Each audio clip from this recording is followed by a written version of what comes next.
Hello everyone, this is Shelley from Koala Knits and Knacks, and in this tutorial I'm going to show you how to make a flat panel. You're going to need your Addi 46 needle machine, you're going to need some scrap yarn, and you're going to need your stoppers. Now this is a example of a flat panel, but it's not the one we're going to do in this video. But stay tuned because soon I'm going to be posting a video using my Addi, but making flat panels, and this is part of my project. So I'm going to show you what I'm doing, and we are going to make something special together. So be watching for that.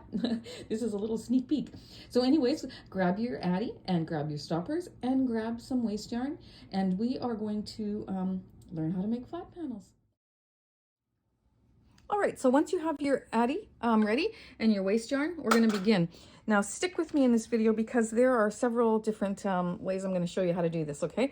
First we're going to start, our machine is generally in the, most often is likely in the circular knitting mode. We're going to flip it up to the panel mode, and then we're going to go around and we're going to find the beginning where our 3 black needles are. And you'll see when you put it on panel, it won't let you go farther back, so you can't actually do a circle. And so then if you rotate it the other way, it'll stop you there and you can't go any farther, okay? So that's the mode that you're in, one way of doing a panel. So it's not the way that I use most often now that I've started doing panels, but I'm going to show you a couple ways, okay? So in order to do this one, we're going to grab our waste yarn. We're going to rotate our needles until we get the first white one up, okay? And then we're going to go behind that first white needle and in front. This is a long tail cast on like we do in a circular knitting mode. But let's just go that far, okay? So let's just say that's the small panel that we want to do, just that many needles. We're going to go underneath that last one, then we're going to go underneath that red divider that's to the left of it, open our latch, and put it in there, okay? So then we've got our machine fed to the amount of stitches that we want to do. We can go all the way around the whole barrel and do, we have 46 needles on here and you can do up to 43 needles. But for the sake of demonstration, I don't want to go that far. So I'm going to just show you, if you want to just do a smaller panel, this is how you can do it. And then this is the last needle that I worked. And to the left of it is that red divider. You're going to count that as 1, 2, 3, 4, 5. You're going to take your little Addi stopper. You see that it's got little notches on the bottom and it's flat at the top. You put the notches to the bottom and underneath that little divider, put it on and click it, okay? Now the reason why it's got to be so far over, like there's 4 needles in between the working needle and where this is because of this little thing that's jogging out of your yarn feeder. Before we get to the end and rotate it back, it knocks to the side of this, and that's what stops the barrel. Okay, so for example, we're going to keep going till we get to that little stopper there, and then we're going to come back, and you're going to see that your yarn is going to go get fed over top of that little red notch that's right beside the first needle to work, and as it passes underneath your needle, it's going to go down over the end of that little notch, okay? And it's going to work. Your needles are going to then begin to work. Now I pull that little taunt, so I don't have a long edge or a loose edge along the end of my work. And then we keep going. And I go slow for the first few rows because I want to make sure it catches, okay? So here we go. Now, because it's in a flat mode panel, it's stopping there. It won't let me go any further. So then I'm going to take the back of my yarn, the yarn that's coming out of the back of the yarn guide, and I'm going to hold it, pinch it with my 2 fingers, and just pull it firmly, just more so than you would through the rest of the row, but just for the first needle, okay? And then you're going to pull it. That needle's going to catch it, and you're going to see right here, it's going to go down over that divider, and then you can just pull it just a little bit. And then we're going to keep going. I'm going slow just because this yarn likes to divide. Okay, so now that I've got, I was almost going to trying to make it go further. I was thinking I was doing a longer row, but it's stopping at that stopper and getting me ready to go back the other way. So now I'm going to pinch that yarn that's coming out of the back of my yarn guide again. I'm going to pull it a little tight. It's going to go down over this divider, get caught by that first needle, When it goes down, I'm going to just pull it. You see how I just snugged that up a little bit there? Just so I don't have, like I said, a loopy end. Okay, and I'm going to do that for as many rows as I need, okay? So going this direction is 1 row, coming back is 2, 3, and 4, and so on and so forth. Now, if I want to change colors, I'm going to wait till I get to the beginning here. I'm going to cut the end of my yarn. Open the yarn feeder, take out that yarn, and then we're going to back up our machine a little bit until you loosen that end from these 2 needles that are your turning needles, okay? I just pulled up on that a little hard, so this little loop, I want to make sure it goes back down over those red needles, okay? And now you're going to grab your working yarn. Now, if we were to be doing a project, I would do 7 or 8 10 rows of waste yarn, but for this purpose, because we're just learning how to do this, and it's just a swatch, I don't need to do that many, okay? So we're going to drop that into the center between the last needle and the first worked needle, and then we're going to just back up our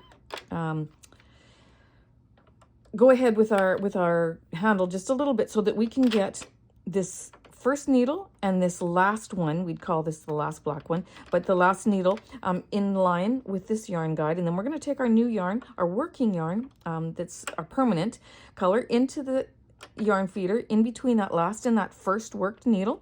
And we're going to, just like what we do with circular knitting actually, and then we're going to grab those 2 ends and we're going to knit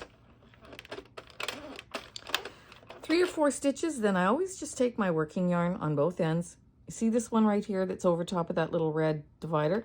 I give this a little tug and snug it up a little bit, just so that the beginning of my rows are never, like the few stitches at the beginning aren't looser than the rest.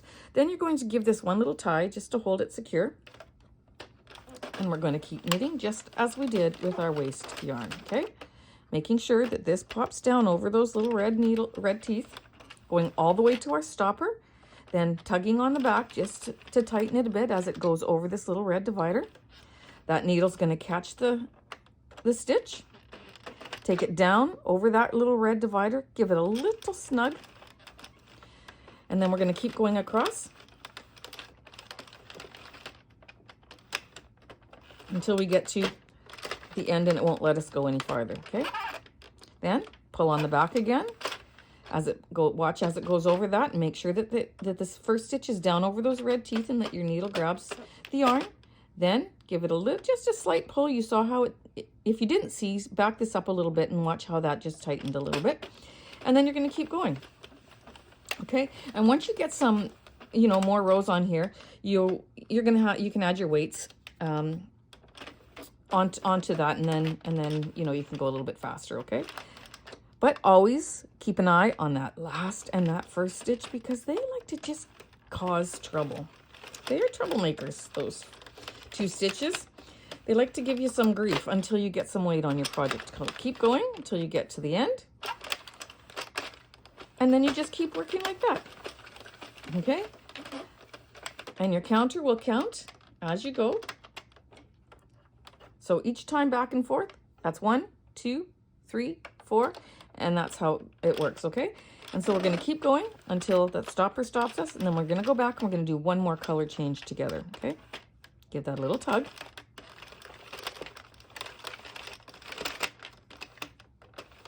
Okay, go all the way until you can't go anymore.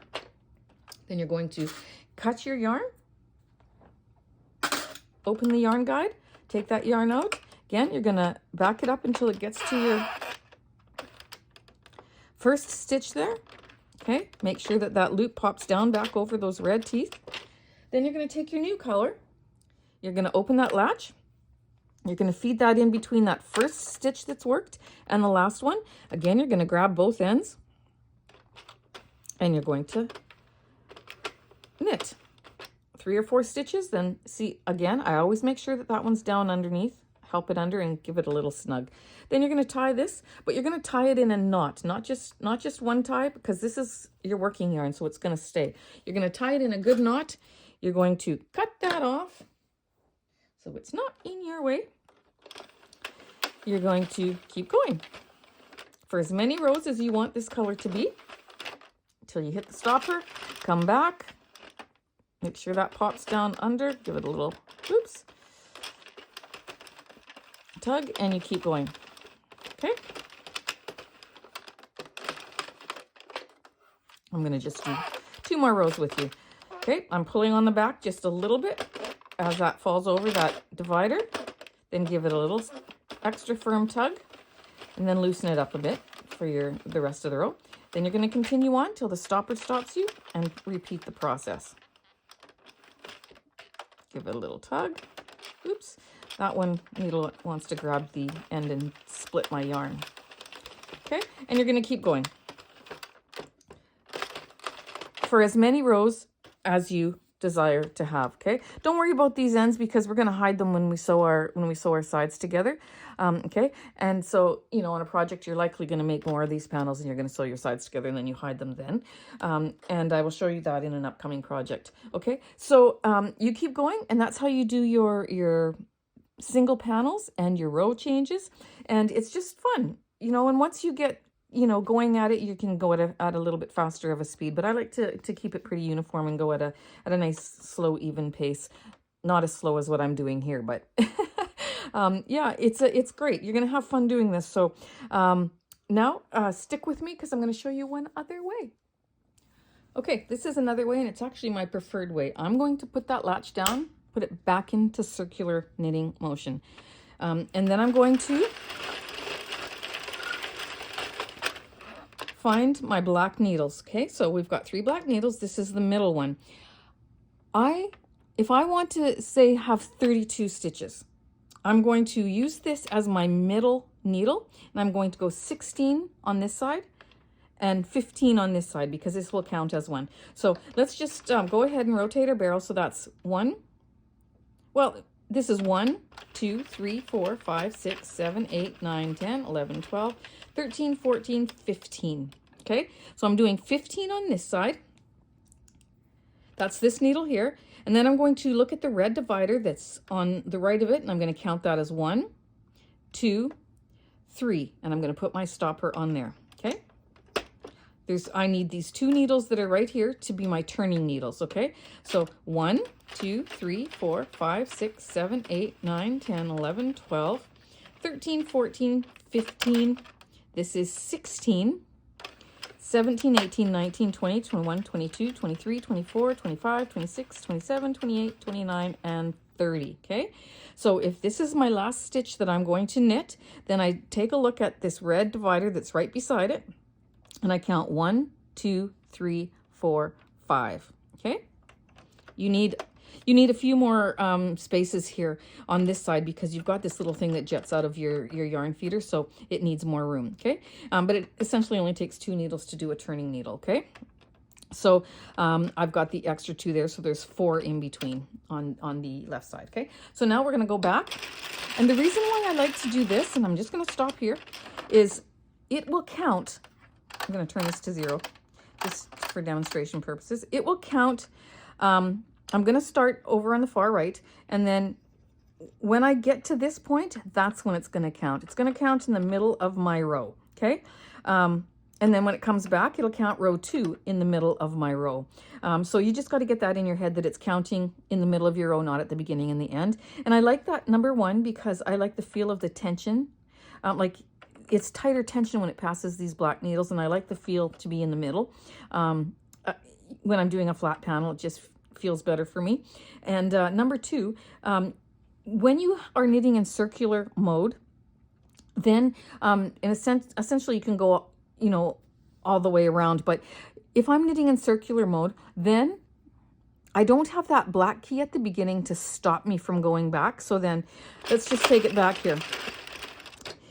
When I start knitting here and I knit, say 10 rows, let's say I want to do an increase of 1 stitch or 2 stitches, then I can just move my stopper, do my increase of 1, and then do my row, and then come back and do another increase if I want to do it. I can go back further and do my increases, and I can do that on both sides because I'm in circular mode. Again, if I was the way we did it the last time, it would stop at those black needles and I couldn't I couldn't move any further. I could do an increase on the other side, but I couldn't do it on this side. So I like to do it in the middle. I haven't done a lot up to this point. I'll be honest, I haven't done a lot of flat panels. I do mostly circular.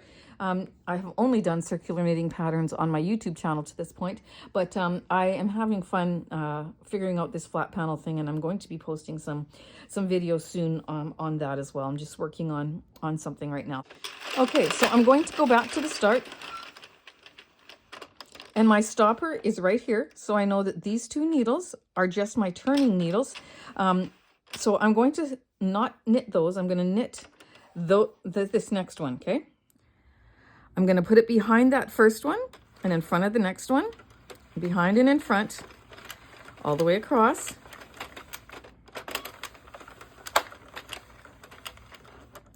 Until I get to my last needle, which... when I'm looking at this, I know my stopper is here and I need 4 needles. 1, 2, 3, 4. So this is going to be my last one. I'm going to go behind that one and underneath that red divider that's right beside it, okay? And then into my yarn feeder. Now, if you're doing an even number of stitches, then it goes behind here. If you're doing an odd number, then it'll click up underneath there, and you still want to take it in that divider, okay?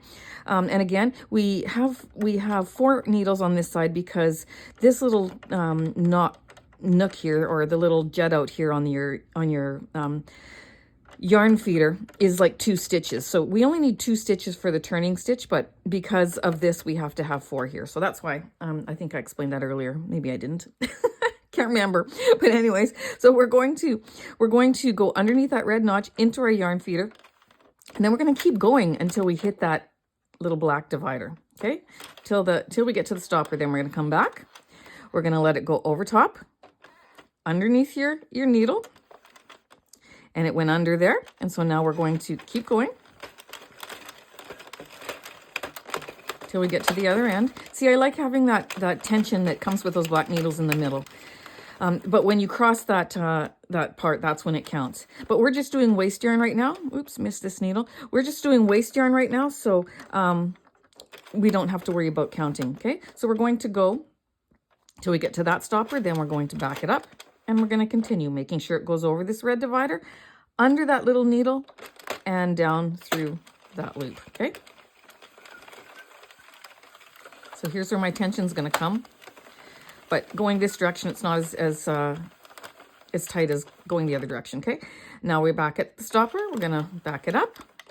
Watch it go over this loop, making sure that loop from the previous row is over those 2 red teeth and that needle picks it up. Then when it goes through, you'll see, take a look at this little loop here, because before it gets to the 3rd needle, I'm just going to give it a little tug, just so that as I keep going down and getting longer and longer, I don't have big loops there, okay? So that's why I pull it a little snug there. I'm going to keep going. Again, this is my waste yarn row, because I use waste yarn at the beginning and the end of my projects, because I will close it off with the crochet hook. And I have an up-and-coming project that I'll show you how to do that with. But there are other ways to begin your project without waste yarn, and that is an E-wrap. And eventually I'll get to that on my channel as well. But for now, we're going to do the waste yarn at the beginning. I'm going to just do 1 more row.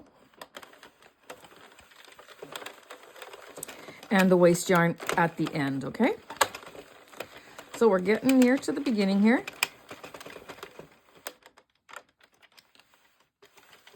I just prefer this way over the first way that I showed you. It's just easier even to move your carriage. I don't like the tension of the 3 black needles at the end.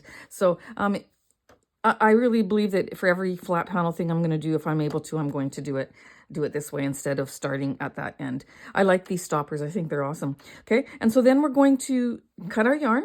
We're going to open our yarn feeder, take out that yarn, just close it so it's not in the way. Then we're going to just back it up a little bit till you can get it to your first needle, okay? And we're going to just throw it into the center there. We're going to grab our color change. Same way that we did it in the previous example, okay? Make sure that loop is over. We're going to put our yarn inside of there. We're going to pick up the 2 ends. Now again, this is our waste yarn. So actually we're going to set our counter to 0 because now we're going to begin counting our rows. So I'm going to hold those two ends. I'm going to do 3 needles or 4, somewhere in there. And see, I always make sure that it goes underneath that little divider by taking both ends of my working ends and just tugging it on both of them. And it pulls it underneath there. Sometimes you have to use your finger and help it under, but it just keeps it from, like, the more rows that you do, you don't want your first 3 stitches of your row to be loose. Okay, so I'm going to just tie one little knot there from my working yarn to my waste yarn. I'm going to continue just as I would. So now at that, when it clicked, it counted 1. So I know I'm working on row 1. And I'm going to go to my stopper, then I'm going to back it up, continue the process. Oops, that's going to split the yarn, so I just want to keep an eye on it. And I'm going to come back. And when it gets to that middle, it's going to click again. See, just like that, that counted row 2. So now I know I'm on row 2. And when I get to the end, I'll be finished row 2. Okay. So there we go. Now that's row 2. Let's just do a couple more. And I'm going to make sure it's going over that divider underneath the needle, and that loop from the previous row is over the 2 red teeth. 3 things to watch. Now when it's over, I can give it just a little tug. And if you didn't see that tighten in there just a little bit, then just back it up a second or 2 and look at that again. Okay. Because I find that to be very important. So now I'm on row 3. It's going to click. And my counter now says row 3. Make sure that's down over the red teeth. And I'm going to go back. Give it a little snug pull. Now going back, I always want to help it. For some reason, for my machine, when I'm going the other way is when it likes to tuck a stitch. Until I get some weight on there, okay? All right, so then if I want to change colors, I'm going to change colors again, and I'm going to repeat the process. And then at the end, I'm going to change colors to my waste yarn and do the same thing with my waste yarn. Let's pretend now that this was my waste yarn. I'm not going to switch colors again because it's the same thing. So let's just pretend this was our waste yarn. Then we're going to open our latch, take our end out, put it in the middle there, just like what we do with circular panel. And I'm going to rotate one direction till I can't go any farther, then back. And as I rotate back, this one's going to need a little help off. As I rotate back, it comes off. Just like when we're doing circular knitting on the second round back is when it lets go, okay? And there you have your, just a very little measly panel here, but, but that's how you do your panel in circular mode, using your stoppers and having your black needles in the middle. So that, my friends, is 2 ways I'm going to teach you today. Thank you for watching. Please hit that thumbs up button, because you know from my previous buttons that means a lot to me, because it helps YouTube pick up my videos and share them to a broader audience. And if you haven't subscribed, please do so. And also join us on my Facebook group if you haven't subscribed to or haven't joined that already. We're having a lot of fun over there. Got some great people in that group. I'm just loving them. And so if you're one of them, thank you for your positive input and for just being a part of that group. Okay, so there you have it. Happy knitting.